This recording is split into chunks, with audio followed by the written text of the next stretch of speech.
On TV, on radio, and on your smartphone. This is TalkTV. My point is we weren't allowed to tell our story because they didn't want. We've never been asked last story. Until now. No matter how hard I tried, no matter how good I was, they were still going to find a way to destroy me. Being part of this family, it is my duty to uncover this exploitation and bribery that happens within our media.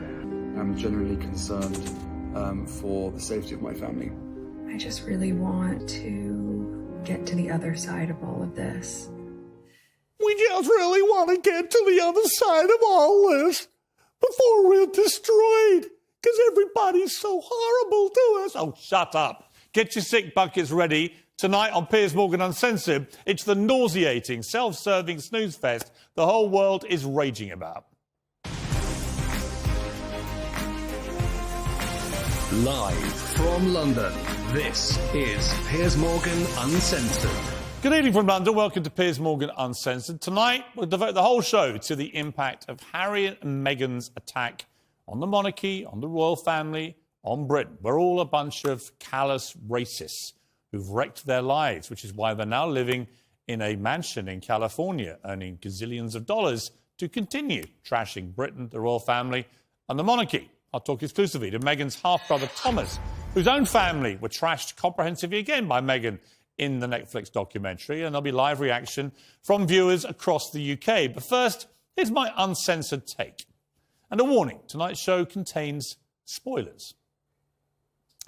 Well, Harry and Meghan's Netflix series, released to the world this morning, is packed with, well, they're not really revelations, are they? It's sort of rehashed old revelations with a new twist.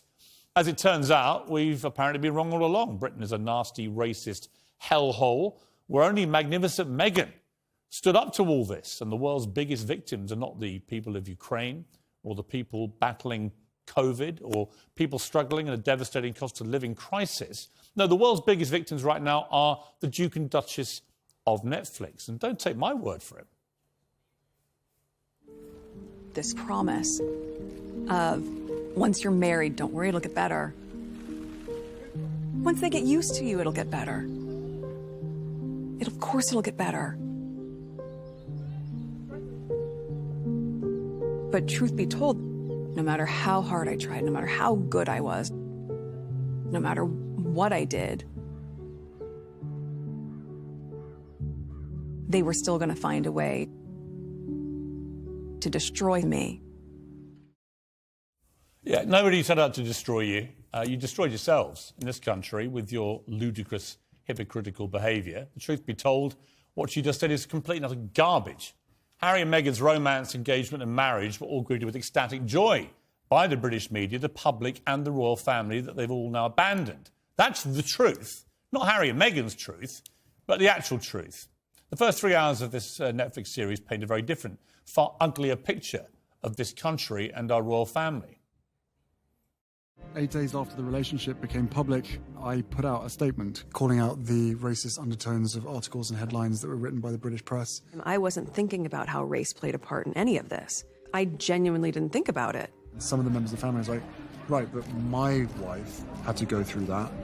So why should your girlfriend be treated any differently? Why should you get special treatment? Why should she be protected? And I said, the difference here is the race element. I sometimes call the Commonwealth Empire 2.0 because that is what it is. There is a huge level of unconscious bias. The thing with unconscious bias is it's actually no one's fault. But once it's been pointed out or identified within yourself, you then need to make it right.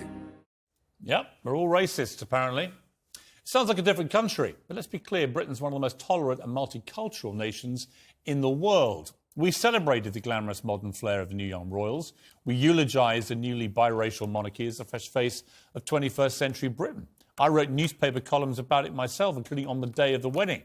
The press and public only turned on Harry and Meghan when their behaviour became obnoxious, self-serving and rankly hypocritical.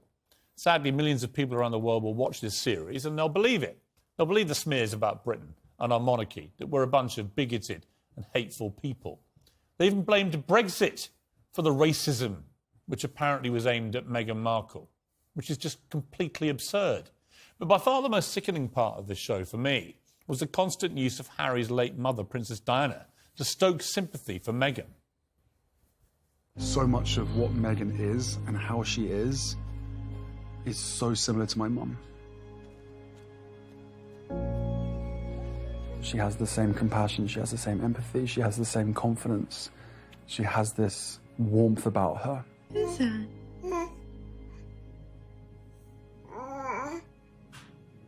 I accept that there will be people around the world who fundamentally disagree with what I've done and how I've done it.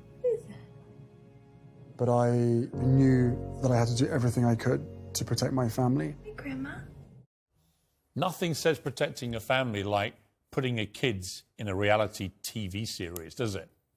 Having known both women, Princess Diana and Meghan Markle, I can say with absolute certainty they had nothing in common whatsoever. I couldn't think of two women more different. When it comes to compassion and empathy, where's Meghan's been for her own father? She completely disowned him, as she did all her wedding, actually, before the wedding. As this series makes clear, he just suffered a stroke a few months ago. Miss Compassion hasn't even bothered to call her father to ask how he is, and the answer, as we'll find out tonight from his son Thomas, is he's not well at all. Harry's never even met the man whose daughter he married. Doesn't care. Mr. Empathy, Mr. Compassion. Yet this man, Thomas Markle, raised Meghan on his own for many years. That wasn't in the documentary. That was glossed over. That was ignored. Just like he is now. He lives 70 miles away from them. It's about an hour-long cab ride. Never seen his grandchildren. This show is packed with a kind of spurious claims and hypocrisy that have become the Sussex signature. We learned they began making videos about their heroic journey 6 months before their Netflix deal was even announced. And right at the start of a pandemic that was killing thousands of people every day, their only concern was their own situation. How mean everyone was being to them, not thousands of people dying in the streets. Clearly, this was all planned from the start. The show opens with the claim the royal family declined to comment, when in fact they say no one bothered to ask them. And of course, their biggest complaints are, as always, about the terrible media. Rarely did we have a holiday without someone with a camera, jumping out of a bush or something. Within the family, within the system, the advice that's always given is don't react. There was always public pressure with its fair share of drama, stress, and also tears, and witnessing those tears. There's a lot of people who think they've got such a problem with paparazzi. Safety first. Worst case scenario, we're going from one garage to another.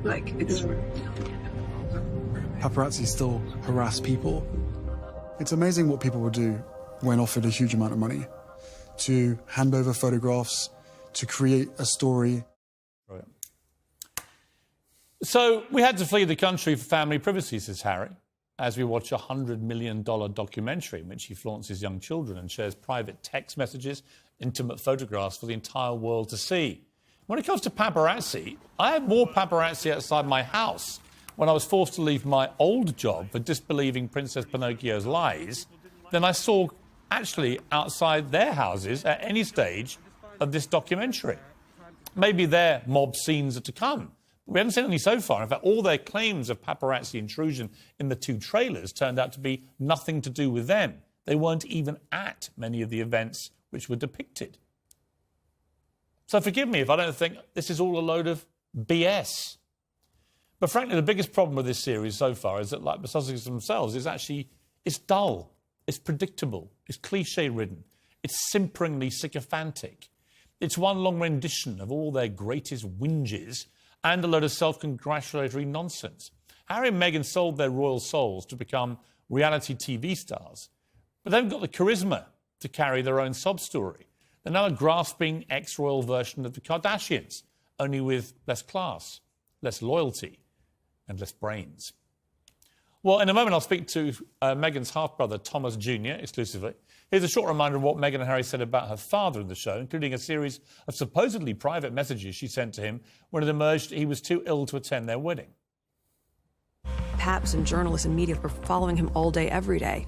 The unraveling happened that week when he wouldn't pick up my call.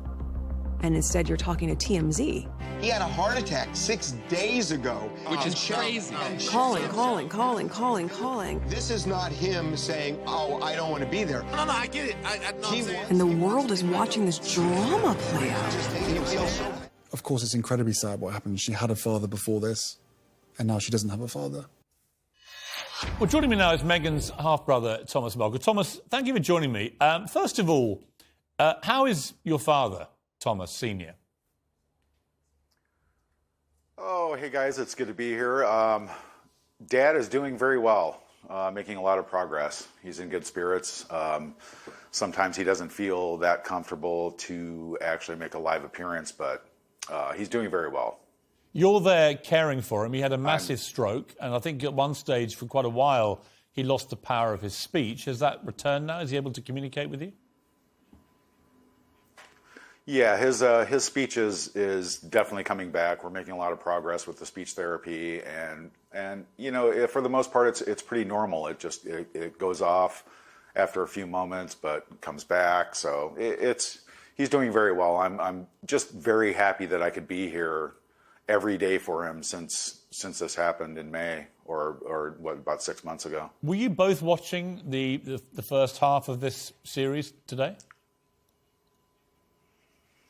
Let's see. I think he was. He wasn't able to join us, though. I mean, he really wanted to be here. I was watching it, and, you know, I'm just glad I had my Studio Magic tear pen with me so I could have a tear come out of my left eye while I was watching it.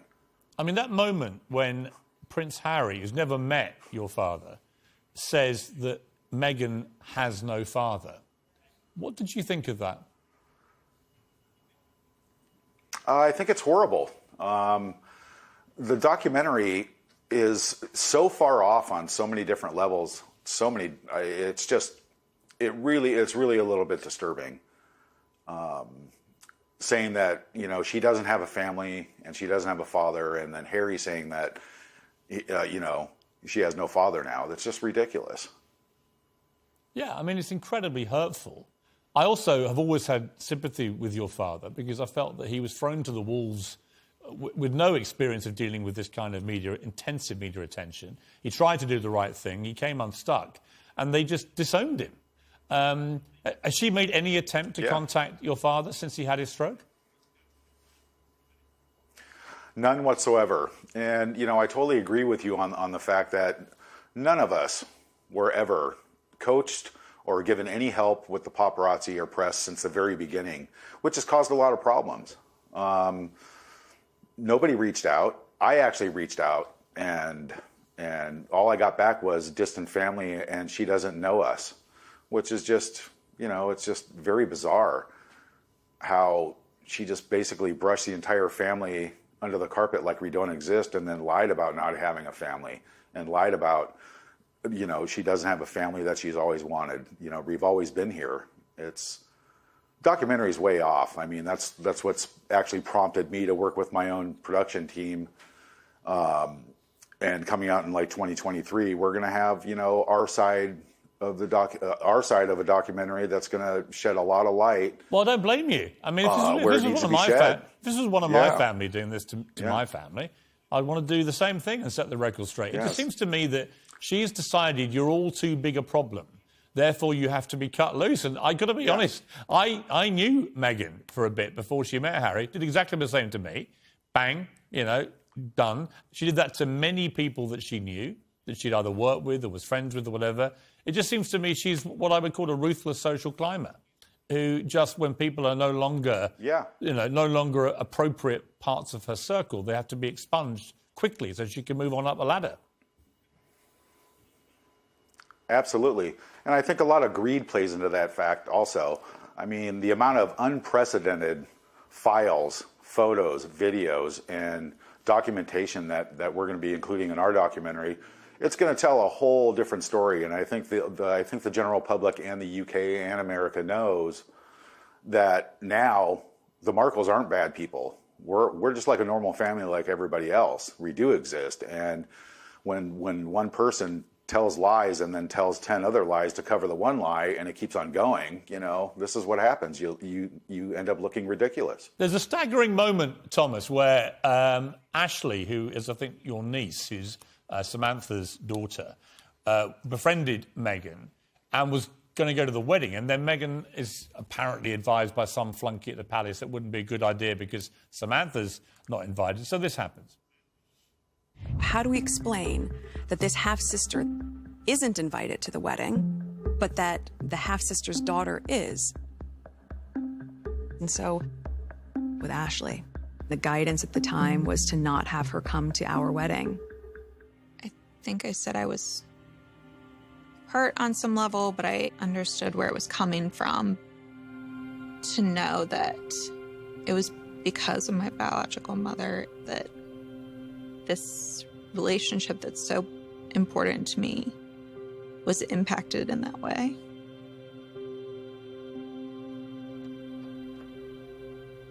To feel like because of her it was taken away has been hard. Yeah, actually, it was because of Meghan that it was taken away. Meghan could have had her there if she wanted to have her there. Instead, she wanted to have a bunch of celebrities she barely knew, from the Clooneys to the Beckhams to Elton John to James Gordon to Timbuktu. I mean, it looked like anyone she'd met on the party circuit in the previous 2 years got the invite, but a lot of Harry's friends weren't there, and nor was this niece who she makes a big thing in the documentary as saying we were so close. Yeah. Well, I mean, there you have it. One lie turns into 20 other lies. She didn't have a family, so therefore nobody was invited. I mean, who doesn't invite their family to a wedding, right? Especially a royal wedding? And it's not like anybody in my family asked her for one nickel or anything of her. We were all actually happy for her when all this happened. But the slow turn of events showed the true colors of this woman. When you finished watching today these first 3 episodes, what was your kind of overview about what's happened to Meghan, and indeed what you think of Harry? Well, my general overview is I can't believe that she was able to be in this position, all by my father's doing, by the way, to be in that position and to know what you're getting yourself into, and then go in there and try and change a 1,000-year-old tradition and monarchy to your own liking. Who does that? It's still a big question. I mean, my father and we talk about it quite a bit. It's like, I mean, how could you even consider doing that? You were everything every woman in their life could ever dream of. You had, and you had to go and make waves and accusations and be difficult, and overall, taking Harry away from his family. Right. Yeah, I'm afraid I think it's completely disgraceful. Like I said. Thomas, I've got to leave it there. Thank you very much indeed for joining me. Please send your father my best, won't you? Because I've been concerned about him. I'm glad to hear he's on the mend. Absolutely. Obviously been a scary time for you and the family. Please send him my very best. Absolutely, will do. Thank you so much for having me. All right, good to talk to you. Well, joining me now is the Royal Editor at the Standard, Robert Jobson, and Professor of Black Studies at Birmingham University, Kehinde Andrews. Welcome to both of you. Robert, I mean, pretty startling, isn't it, when you hear her own half-brother talking that way about this and how they feel as a family? It's startling, it's upsetting, I'm sure, for them. I mean, they do seem, when they're on the television, to be fairly normal people. Right. And, Thomas Markle Sr. has come in for an awful lot of criticism for when he, allegedly sold out the way he did, but there was no support for him at the time. None. And I think that he did need that support. And but how can you call yourself miscompassion? How can Harry say she's so like Diana, who really was full of compassion, and not even contact your father when he brought you up on his own for years when he has a massive stroke? Well, as you said, it wasn't even mentioned that he brought her up on his own for years in the documentary. I thought the documentary didn't really address some of the big issues that were out there. Harry talks about institutional racism at the palace. He doesn't address the fact. I remember I did a story years ago when he made racist comments about a Pakistani. He called it the P word, yeah. He did, and he tape recorded it and distributed that tape to all his friends. Now that actually is not. Harry himself has actually been the biggest proven racist in modern royal history. That is a clear case of it. He's accusing everybody else oh, it's so unconscious. But that wasn't particularly unconscious. It's perfectly conscious. You know, he recorded it, he did it, he mocked the guy, and the guy's father was furious. Andy Andrews, my problem with all these racism claims, which they keep spewing, is it's all generic. There are no specifics. There's no meat on the bone. There's no names. There's no incidents. There's nothing we can point to which actually says anyone in the royal family has been racist to them or anybody else. Now, without that, why should we believe a word they're saying? Well, this is what institutional racism is. The whole point is that you don't need to have somebody waving a Nazi flag to be racist. It's about the way she was treated in the press. It's about the way she was treated by the family. It's about the way she was restricted in her role. It's about her true colour being black, and that being black didn't fit into the What's royal it got family. to do with her skin colour? When I come back to it again, what does it got to do with her skin colour? Who at the royal family said anything racist about or to Meghan Markle? We don't know. We've not been told. No one knows. In fairness, they have actually tried to defend the family, because someone did raise the collar of the baby, and they didn't say who that was. We could guess. That's not defending the family. That's smearing all of them. That's smearing all of them. They've never said who it was. So everyone is in the frame. Under the bus, but. No, but the point is, it's not about one thing. So if you look at her media presence, like that first story when it came out, they were dating straight out of Compton. I mean, that's blatantly one racist headline in an otherwise positive feature, which actually was wrong by 9 miles. It wasn't a positive. There wasn't a positive. She actually came from an area of it. Listen, I know Kahindi. I know LA. I know where Compton is. I know where she was brought up. It's about 8-9 miles away. The story was off by 8-9 miles. Exactly. The feature wasn't actually remotely derogatory about her. No, but Peter, they have to look at the. For example, you're saying that she was a diva. She was mean to people. She wasn't. She was just acting in a way that many royals act. But she became seen as this aggressive black woman. She's a diva. That's racism. I've never seen anybody call her an aggressive black woman. Hang on, Kahindi again. I never saw anybody use her colour in the British media as a stick to attack her, ever. Never saw it. It never happened. It's an absolute lie. Nor have I seen any evidence that anyone in the royal family was ever racist to either of them. So there are a number of people who've put together comparisons. You know, how is Kate treated? Kate does one thing and is treated this way. Meghan does one thing, is treated a different way. Kate's had millions of negative headlines. Nobody goes around saying the N-word anymore. And you're saying it's only because of Meghan's skin colour? Really?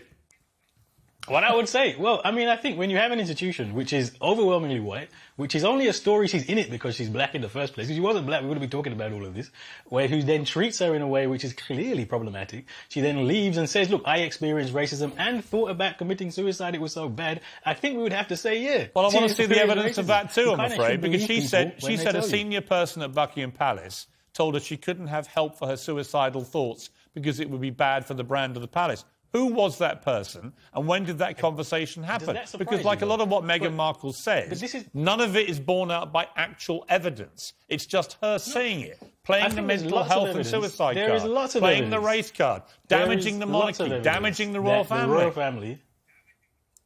There is lots of evidence that the royal family's press machine is essentially like the mafia, and you can't just say what you like. They're like the mafia. We know this. I mean, to suggest that that's not true. The mafia was a murderous group of people who killed people for fun. Is that what you're likening the British royal? Well, the Royal African. Can I just point out the Royal African Company was the company which enslaved the most people that look like me in the history of this planet. So actually, yes, the royal family actually does have a murderous past. And it's a racist past and a deeply colonial past. So actually, yes. Right. And you think they're still murdering people? Not morally in a superior position. Do you think they're still murdering people? I think the point. How many people did the royal family murder in your lifetime, Gainsey? How many people has the system the royal family represent murdered in my lifetime? Millions, actually. I mean, this is the problem, right? We talk about the Commonwealth like it's this benign thing. It's only a problem if you think they're still doing it, fine, but they're not, are they? Look, let me go back to Robert. Just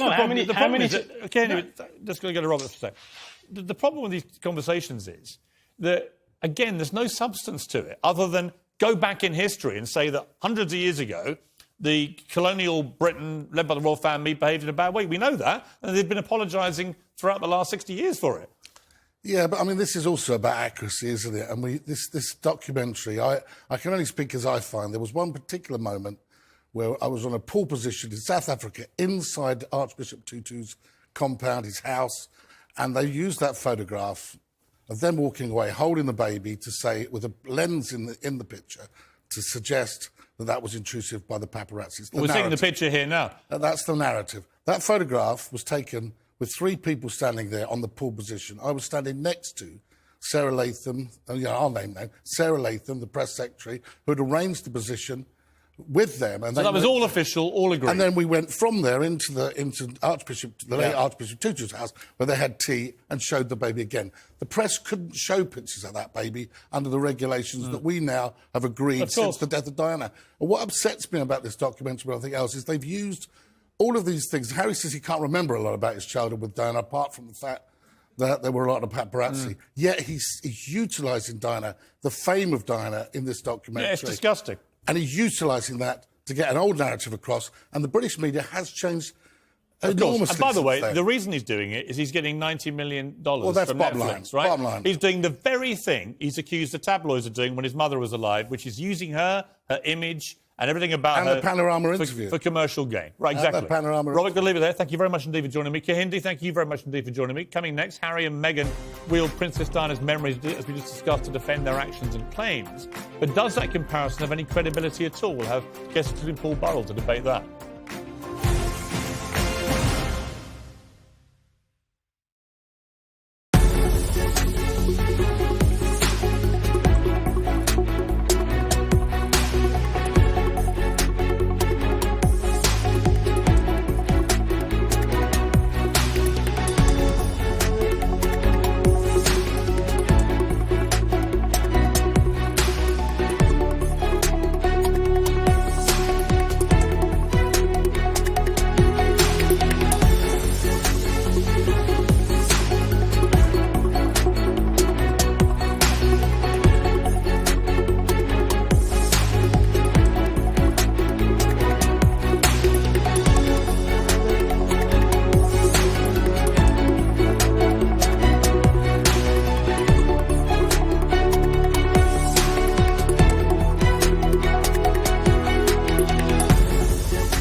So much of what Meghan is and how she is so similar to my mum. She has the same compassion, she has the same empathy, she has the same confidence. She has this warmth about her.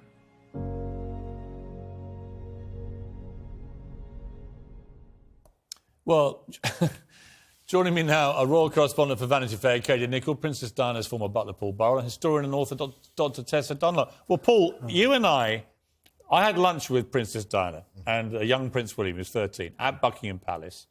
Kensington Palace, I'm sorry. You were the butler, served a very nice meal, I have to say. I had 2 hours with Diana, and she was completely charming, compassionate, empathetic, and all those things.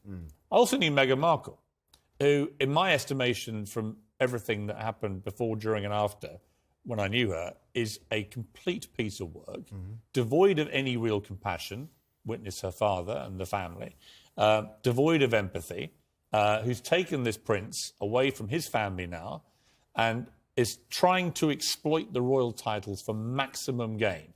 That is not what Diana did. No. She never was in it for personal gain. Not a penny. When you heard Harry say that, has he lost his mind? I'm gobsmacked. You cannot compare Princess Diana to Meghan. They are two totally different creatures in totally different spaces at totally different times. And if you had lived with her for 10 years, as I did, I can honestly say there is no comparison to Princess Diana. None. Paul, I mean, Harry's a man in love. He's in love with Meghan, and his memory of Diana is one from when he was a 10 and 11-year-old boy. Yes. Is he in love, or is he, as Donald Trump told he's me? in love. Have we got the Donald Trump clip? Oh, do we have to play the Donald Trump clip? Yeah. Have we got it? This is what Donald Trump said. It wasn't really love he thought was the problem. Let's listen to this. Here we go. It's coming. It's the magic of live television. Harry is whipped. Do you know the expression whipped? I'm familiar with the phrase. I won't use the full expression. But Harry is whipped like no person I think I've ever seen. The most whipped man in the world. I don't know, that's going to be a big one, but he is a whipped man, yeah. Yeah, the full expression is he's pussy whipped. I don't want to take my advice on romance and love from two Neanderthal men over 50. Quite frankly, I think you're all missing the point. I thought the main takeaway message, which you could learn from, and all three of us could probably be humiliated by, was the relationship, the crony relationship between the British press and the palace. There's mutual dependency which was there that's massively corrupting. sorry. No, it's corrupting, and it has been throughout the 20th If I may ask century. you, as a former tabloid newspaper editor for 10 years, yes. I know more about that relationship than you do, with No, great respect. historically, I probably know more actually, about than you do, because I was on the sharp end I of can it. test that, The idea that somehow there was some collusion between the newspapers and the journalists at Buckingham Palace. Can I is just jump in, utter fanciful nonsense. having covered the royals for the best part of 15 years, let me just tell you, and one of the things that annoyed me so much in what Harry said was the idea that we are just a royal rota, that are just drip-fed material from the house. If only it was that easy. His contempt for the British media is so apparent. By the way, what about this? This is a guy whining about the media. What's he done since he left royal duty? With the media, hasn't he? He's now on James Corden's bus top. He's doing Oprah Winfrey. He's doing a Netflix reality show. The guy never stays off of using the media. But he's doing it on All he his own wanted was terms. cash. And what we need to be honest about is the predominantly conservative press rely on access to the royal family for their scoops, for their biographies. Even I, as a historian, if I go too far, will I get into the Royal Archive? The truth is, it's compromising. And if we'd all done our job properly, maybe there would be a royal household which has more than 10% ethnic minority employees. The truth is that Harry has always attacked tabloids, including ones that I used to edit, for exploiting the royal family for commercial gain. Now he is exploiting his hatred of the royal family for commercial gain, even using his own mother, the late Princess Diana, to do that for money, for hard dollars. I concede that Harry and it is far disgusting from perfect. hypocrisy. I concede he's not perfect. His mother would be very unhappy. She'd be furious about what was happening now, because it upsets William, it upsets Kate, and those boys had a pact that these interviews would not be shown again on national television. And they used particularly excerpts from the panorama. Bashir. Well, look, let me bring in. We've got a stellar panel of ordinary members of the public here, all of whom have strong opinions. We won't get to all of you, and you know that. But I want to go to Fran Foley-Winston, who's in Dublin. Fran, what was your take on what we saw today? it was just so cringe-worthy. I don't know how they managed to get 6 episodes. It was halfway through, and they weren't even engaged yet. You know, I don't think they dated that long in real life. Ridiculous. So you weren't impressed? No, and I'm in a group, messenger groups coming on. Frank, we're having a problem with your link there. I'm going to try and come back to you a bit later. Let's go now to, we're going to go to Nicola Myers. What is your view? You have a different view, I think, Nicola. Okay, so my view of the Netflix series, as it happens this morning, I've actually watched episode 1, 2 and 3 back to back, and I loved it. Okay, I absolutely loved it. Before I watched it, I wasn't sure of my opinion of everything that had gone on with Meghan and Harry, and if they were set out to jeopardise the British monarchy. After watching it, I'm on their side. I'm for Meghan and Harry. Why? I absolutely am. Why? They're madly in love. They're madly in love. I'm very happy for them. Why trash their families? Happy. Why trash their families? Why trash the families? Yeah. I don't think they've purposely set out to trash their They families. literally purposely set out to trash their families. Harry's got scared with all the racial... Harry has got scared of all the racial abuse that the love of his life was getting. He saw it happening, what had happened to his mother, where his mother got murdered. And he's panicked. They've gone... Well, she died in a car crash. She wasn't murdered. He doesn't want to see that happen. Okay, let me go to Magali Gore, who's in... we haven't got Magali. I'm sorry. We'll come back to another one of our panel in a moment. I mean, it's interesting, isn't it? Lots of different reactions. I've heard some people say they like them and they support them. You see that on social media a lot. I've got to say, walking around today, I didn't meet anyone in Kensington on the streets who was anything but furious. Yes. I've not had anyone on my Twitter feed coming in saying that at all. And people saying we're going to cancel our Netflix subscription. There seems to be a real reaction against it, It's a clear I think. exploitation of Princess Diana's image. It's very anti-British. I'm going to own that. That really struck me this morning in my little British home. I thought, gosh, I felt almost like I was under siege. And I'm fairly neutral in terms of, you know, where my affections lie, whether it's for the royals or for Harry. I was watching it with my wife, Celia. It was her birthday today. Happy birthday to my wife. And we couldn't think of a better way to enjoy her birthday than to spend 3 hours watching those whining little brats in Montecito. But we sat and watched it, and about halfway through, we turned to it and went, this is really boring, isn't it? And the reason it was boring was because they were repeating so much of the rehashed stuff which we heard on Oprah. It's the same. It's like Elvis playing all his old hits, only he's not quite as good this time. They're not appealing to you, the voyeuristic, ooh, let's have a look in their Montecito home, ooh, they met on Instagram, all those aspects. To be fair, Piers, I mean, it's going to the generation below even me, let alone you. Well, let's go. All right, we can go to Magali Gore now, Magali Gore, who's in Cheshire. Magali, I think you can hear me now. What's your view? Yes, hi. Well, to be fair, I have double feelings about it. But one feeling that I can say is that, as you can see, I'm a woman, I'm brown. And when I saw royalty getting in love, and she was a brown princess because she became a princess, the door went open for so many dreams of little girls like me. When I was young, and I was raised in a very white community, racist. Now, sometimes people are not used to how you look like. They're not used to how you, what your roots are or what your background is, or that you handle things maybe differently. I loved the wedding, for example. The wedding was a bit American. Well, I agree with you. Music, I wrote all this, Magali. I wrote a big piece for the Mail on Sunday saying exactly what you've just been saying. I think that was the general mood of this country. Yeah. That's why I'm so angry that they're now trying to make out they were driven out by racist Britain, racist royals, racist media. None of that was true. Now, what did you think now, having watched it today? What's your view of them now? It is a repeat from a lot of things, and I have to be honest to you, still we cannot really feel what she felt. I only know that when you're coming in an institution that where she comes in a family that is a very strong and very serious family, a very, look at the Queen. She's born to do this, you know. So this is what you do. This is what you're gonna live. And then there comes a girl from America that thinks with an American background to the red carpet. Oh, I'm gonna make it now. Look at me. No.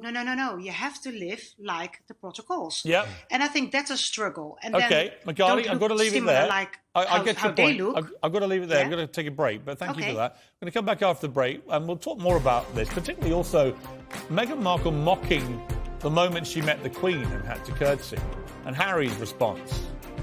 Does it get any more disrespectful than that? We'll talk about it after the break.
This is TalkTV.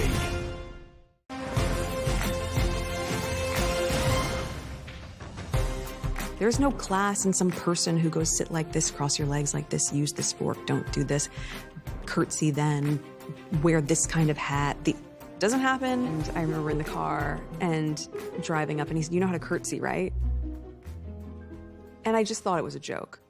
I mean, Americans will understand this. We have medieval times, dinner and tournament. It was like that. Like I curtsied as though I was like,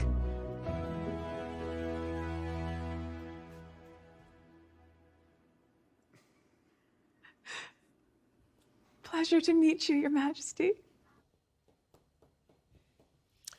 Yeah, nice, right? Mocking our Queen, mocking the fact she had to show her respect by just learning how to curtsy properly. It's not hard to learn, is it, if you're marrying into the family?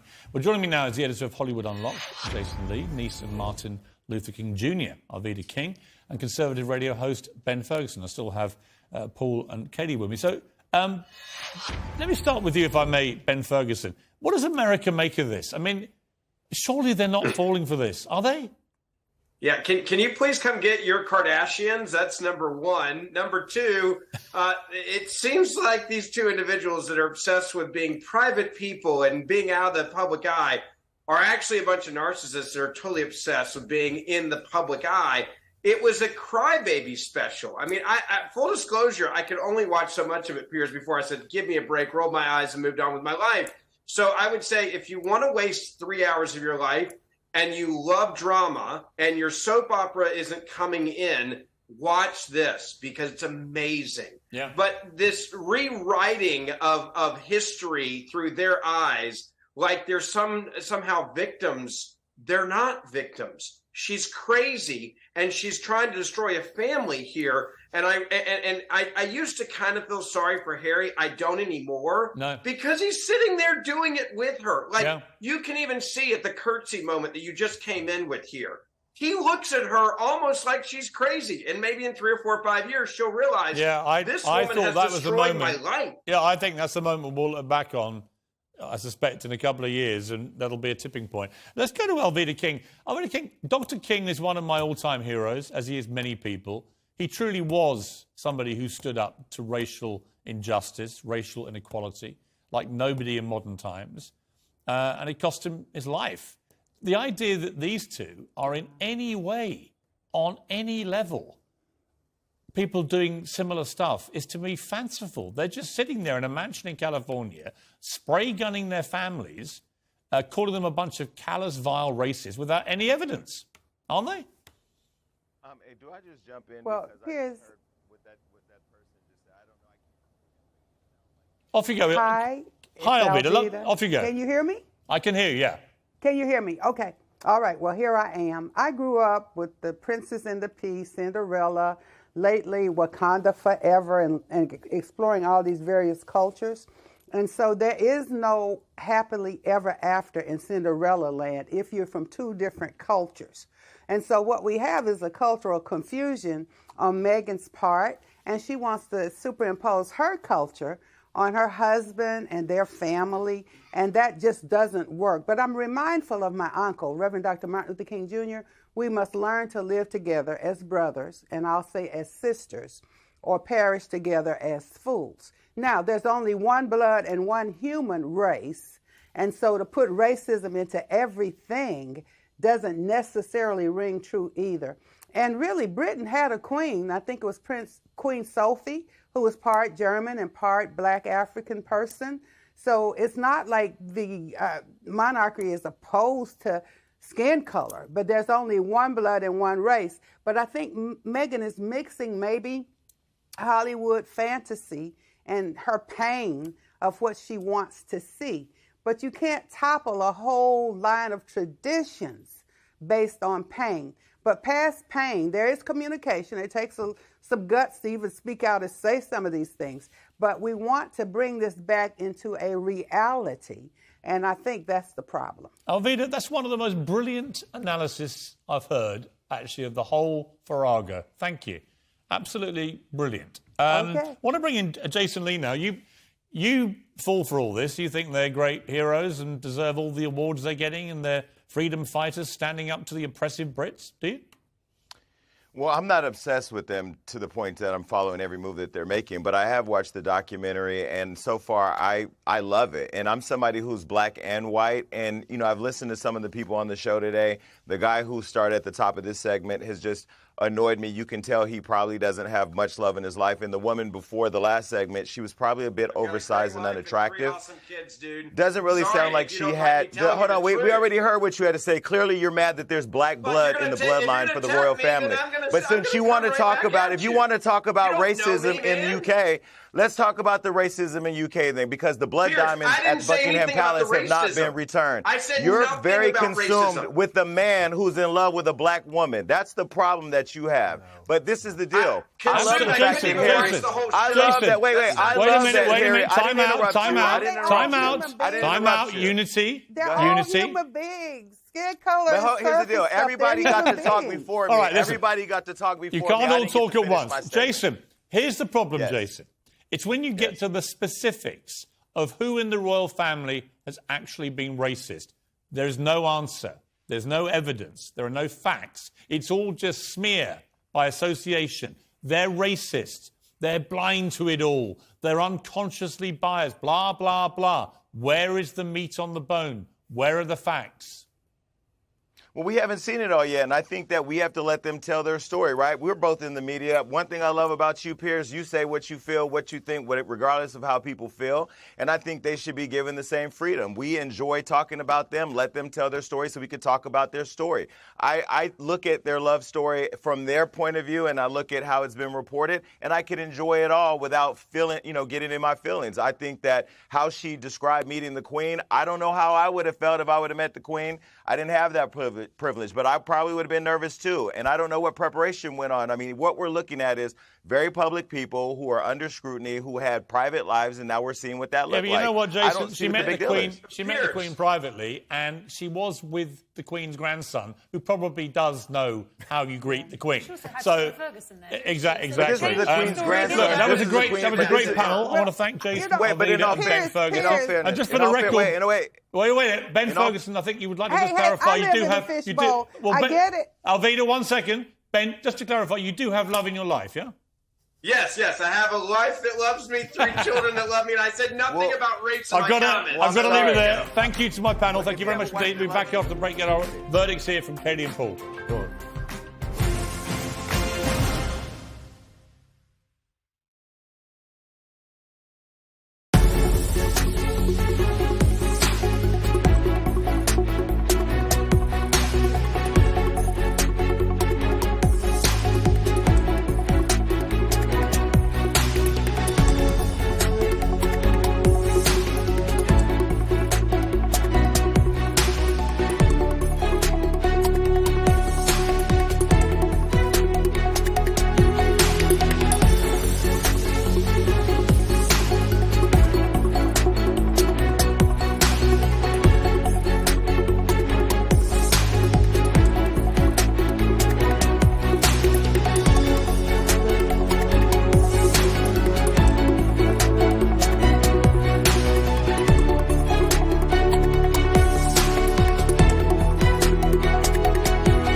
Welcome back. Got a note from my sister in the break there. Her husband, my brother-in-law, used to be the person in charge of training William and Harry at Sandhurst Military Academies. All the royals used to go down there, training for their passing out parades. Said, I thought you ought to know that having seen the royal family in action in private, after the passing out parades, they're the most loving, affectionate, relaxed people, just like any other normal family. We watched them all hug each other, tease each other. It was lovely to be a part of. I witnessed it at both Harry and William's passing out parades. Meghan is talking absolute bleep.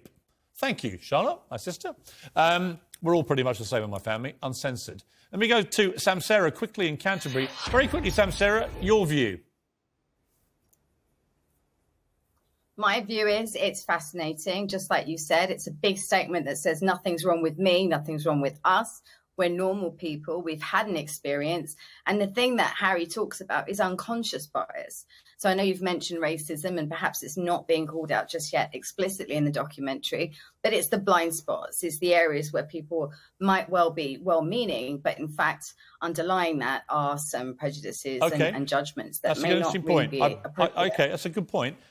Katie, your overview, really, from all the discussions we've had. I mean, we haven't mentioned yet the little digs that were going on about Kate and William. Yeah, the people, fitting the mould wives. Well, he said, that the men in the family have married women who fit the mould. Well, I think you can look at William and Kate and their 10-year love story before they even married and say this is one of the most enduring love stories of royal history. And respectful of the institution, which gives them the luxurious life they have. But apparently, they were cool towards, the couple, and there was that... Well, because when Meghan Markle, this was the first time she's barefoot and wants to hug them all. It's like, she's a 36-year-old divorcee. I'll probably give her a bit of a wide berth myself. Yeah. Paul. Remember respect. Don't trash the royal family. We love them here in England. They're our institution. Remember what your mother would say to you. Your mother would say to you, Harry, I'm proud of you for being a member of our royal family. I'm proud of your brother. I always thought that you'd be his wingman. And she was very proud to be a princess. I've got letters at home that say... Diana would absolutely hate the rift with William and Harry. Absolutely. And the fact that they would go on national television now for the second time and trash William and Kate and Charles and all of it, it would be And I for think her. the way Harry has monopolised Diana and her legacy, and can you imagine how that must feel for the Prince of Wales? Yes. She was both of their mother, and he's taking And this by the way, they've narrative. just lost the Queen, right? They're all still grieving the loss of our greatest monarch. Thank you both very much. Come back next week for part 2. That's it from me. Whatever you're up to, keep it uncensored. Good night.